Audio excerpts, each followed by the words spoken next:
Hello সবাইকে, good morning. দিনটা ছিল 1 জানুয়ারি। তো নতুন বছরের সকলকে জানাই হ্যাপি নিউ ইয়ার। সবার সেই দিনটি কেমন কাটলো অবশ্যই আমাকে জানাবে। আর আমি সেই দিনটিতে কি কি করলাম, কেমনভাবে কাটালাম, সেটাই তোমাদের সাথে আমি শেয়ার করব।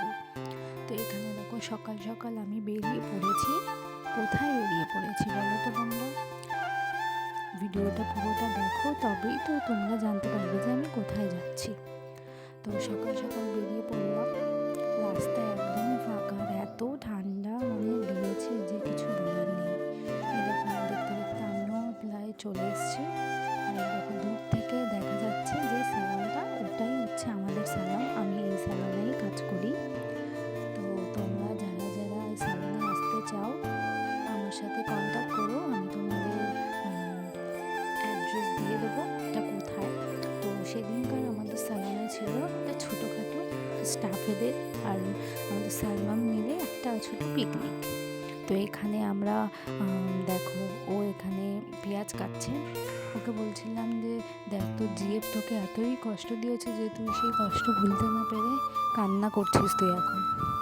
এইদিকে দেখো, স্যালাড কাটাও কমপ্লিট হয়ে গেছে।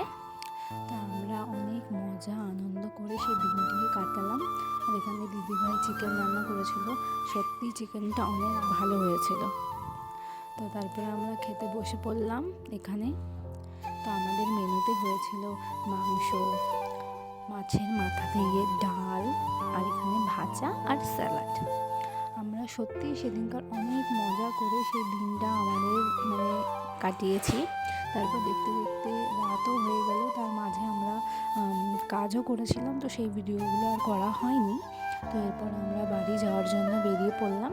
আর তোমাদের সকালে বলেছিলাম যে আমার সাথে আমার একটা বন্ধুও যায়। তো ওই হচ্ছে আমার সেই বন্ধুটা, ওর সাথে আমি প্রতিদিন যাই আসি। তো আমরা দুজন তখন বাড়ি যাচ্ছি। তো রাস্তায় তো এত কি বলবো, এত ঠান্ডা কেন দিয়েছে জানি না, খুব ঠান্ডাও লাগে। আর আমাদের এইভাবে প্রতিদিন আসতে হয়। তো তোমাদের যদি ভিডিওটা ভালো লেগে থাকে অবশ্যই আমাকে জানিও। আর আমিও জানি যে ভিডিওতে ভুল তো নিশ্চয়ই হয়েছে, কারণ আমি এরকম ভিডিও করি না। তো আজকের মতো টাটা।